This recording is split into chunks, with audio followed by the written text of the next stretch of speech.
When the survival or horror game is mentioned, what kind of game or series comes to your mind? What do you think of?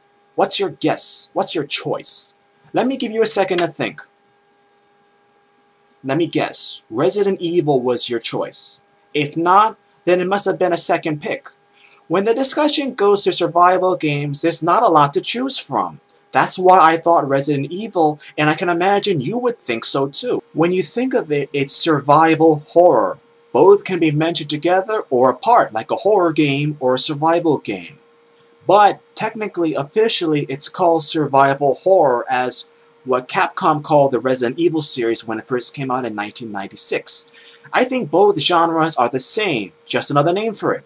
Out of all the gaming genres or platforms, I will call this series, this kind of game, the least developed. Maybe because it's so hard to do properly or effectively.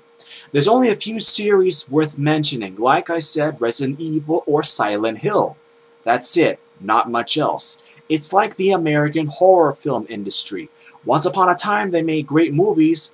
Now when you think of the American horror movie, you don't take it seriously. That's essentially how the American horror game goes as well today. When was the last time you played a so-called horror game and was really afraid or scared while you played? Me? The last time for me was when I was playing Resident Evil 2.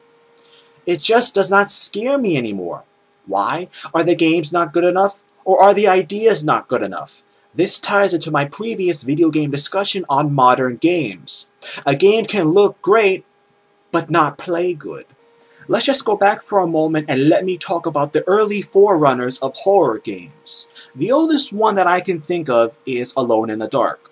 I never played it, but I heard of it. One that I did play was the Clock Tower series. Now that was scary.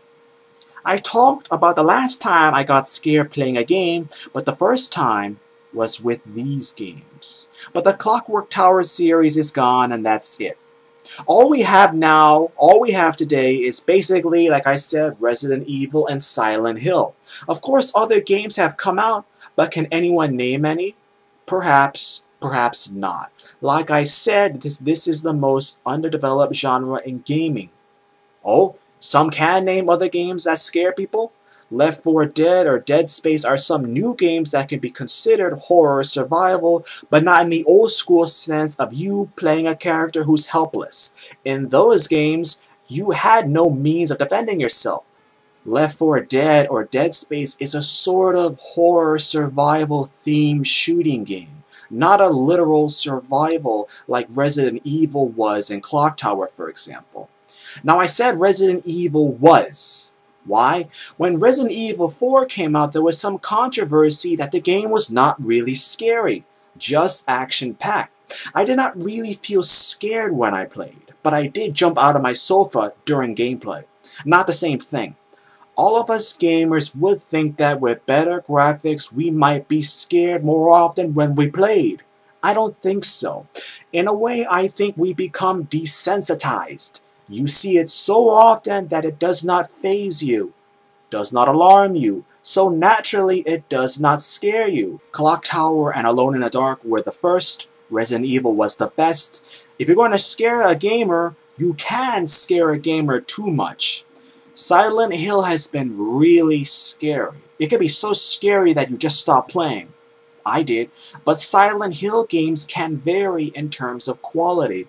Great games, good games, bad games, average games, so-so games. I guess that's just how some series go. A new gaming series, the Fatal Frame series, in Japan is called Zero. In Europe, it's called Project Zero. It's a horror series based on Asian horror films and themes.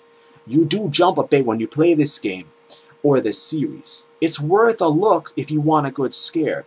I would call Fear, the first encounter, Assault Recon, a bright light in an otherwise dark void that the survival horror genre has become, but does this honestly matter?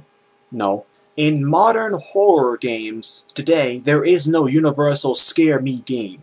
Resident Evil has slowly become a thriller kind of game. Scary, yes, but when I play horror, I want to be so scared that it makes me stop playing for a while. This used to happen to me. I would sit in my room at night, lights off, and play. Sometimes if I was home alone, all the lights off in my home, all the doors open, and play. Put the sound up on my TV, and if I hear a noise, is it the game or is it in my mind? I don't get that feeling anymore, even though I've tried to do it again unsuccessfully. I miss those days, and I know others do too. On a final note of discussion, I personally think that the future of this genre is a bit uncertain. Of course, we will have more Resident Evil and Silent Hill games, but do we really get scared by them anymore? Shocked, yes, but scared, horrified, frightened. That's what I mean. Maybe, I think we will see some new franchise and gaming series because the genre is so small and relatively untapped. There's a lot of potential if anyone's willing to take that chance. When I talk to people about these kinds of games, I always get a different response. No one ever says the same thing to me. What do you think? Wait, what was that? Oh, it was just the sound of the game industry not caring.